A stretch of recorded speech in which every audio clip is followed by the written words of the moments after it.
السلام عليكم. معاكم خلف الظلام. القصة الليلة ماشي بحال أي قصة سمعتي قبل، حيت هاد المرة الرعب ما كانش غير في الدار ولا في الليل، الرعب كان في قلب واحد الجنية.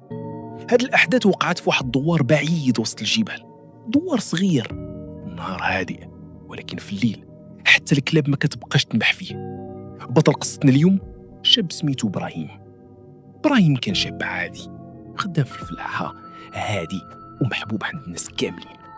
لكن الناس في الدوار كانوا كيهضروا عليه في السر، حيت اي بنت كتقرب ليه كيوقع ليها شي حاجه غريبه، شي كتمرض فجاه، شي كتشوف كوابيس، وشي كتقول بلي كتشوف مرا لابسه صفر كتراقبها في الليل. في الاول الناس قالوا غير صدفه، ولكن ملي تكررت الحوادث الدوار كامل بدا يخاف. حتى واحد النهار جات بنت من بوار اخر تخطب لابراهيم. البنت كانت زوينه ومحترمة والعائلتين تفاهموا، ولكن الليلة قبل الخطوبة الرسمية البنت صدمات. قالت لدارهم باللي شافت امرأة طويلة لابسة لباس أصفر وشعرها طويل وعينيها كيلمعوا في الظلام، وقالت ليها بالحرف: إبراهيم ديالي، وإلا قربتي ليه غادي تندمي.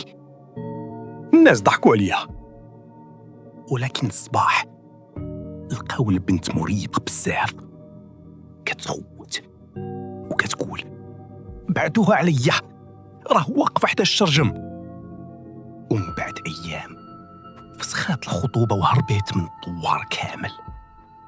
أنا إبراهيم خافت، مشات عند فقيه معروف في المنطقة، كان سميتو بريك ما كانش بحال الفقهاء العاديين، كان راجل كبير في السن وعارف بزاف ديال الحوايج على الجن والسحر، ولكن حتى هو كانوا الناس كيتخافوا منه.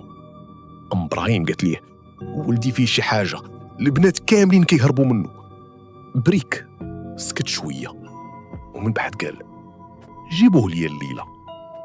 في الليل جابوا إبراهيم عند الفقيه. البيت ديال بريك كانوا قديم والريحة ديال البخور عامرة المكان. بريك بدا كيقرأ القرآن بصوت عالي. في الأول ما وقع والو حتى وصل لآيات معينة، وفجأة الضوء طفى كامل والريحة دخلت بقوة حيت أول مرة في حياته شي جنية تغلبه. ومن بعد الحادث بريك رفض يشوف إبراهيم مرة أخرى، وقال جملة وحدة: هاد الجنية محصنة نفسها بسحر قديم وأنا ما نقدرش عليها. لكن إبراهيم ما كانش فاهم والو، كان ديما كيحلم بميرة. كل ليلة يشوفها واقفة وسط الغابة لابسة الصفر وزوينة بشكل غريب، وكانت كتقول ليه: أنا كنحبك وما غاديش نخلي حتى وحدة تاخدك مني. إبراهيم بدا كيضعف، ما بقاش كينحس، ما بقاش كياكل، وحتى وجهه تبدل. ولكن الغريب هو أن إبراهيم بدا كيتعلق بيها، حيت ميرا ما كانت كتأذيش، بالعكس كانت كتحميه. مرة كان غادي يطيح من جبل وشي قوة شداتو، مرة تعرض للحادث وخرج بلا حتى خدش، كان ديما كيسمع صوتها: أنا. لكن الثمن كان خطير. أي بنت تقرب لإبراهيم كتولي حياتها جحيم. وحدة من البنات شافت ميرا في الحمام، قالت باللي المرأة خرجات من المراية وعينيها صفر، وقالت ليها: إبراهيم ليا. البنت طاحت مغشية عليها، ومن بعد هربات من الدوار. حتى الشباب بداو كيتجنبوا إبراهيم، حيت في الليل كانوا كيشوفوه كيغدر بوحدو في الزنقة، وكاين اللي شاف مرا واقفة حداه، ولكن ملي يقرب كتختفي.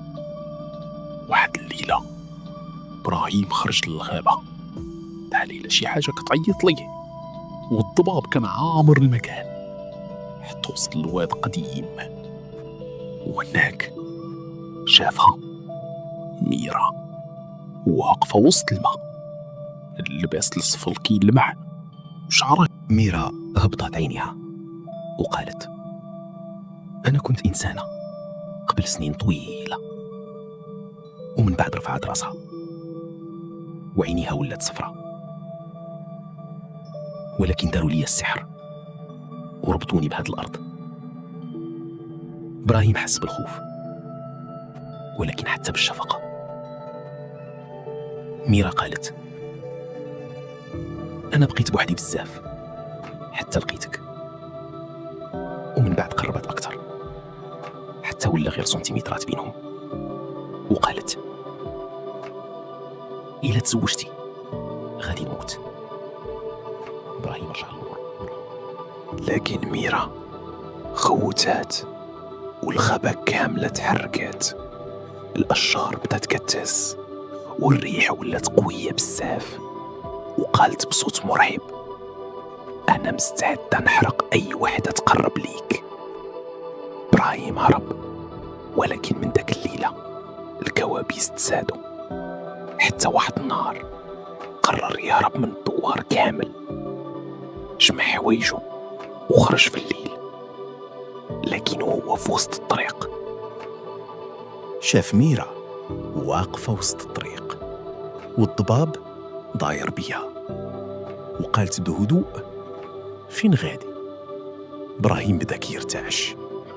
قال: خليني نعيش حياتي. ميرا دموعها هبطوا وقالت: أنا ضحيت بكل شيء على ودك. وفجأة الطريق كله ولا ظلام، وبدا يسمع أصوات ناس كيغوتوا، وشاف ظلال سود كيدوروا عليه. ميرا غوتات فيهم، بعدوا عليه.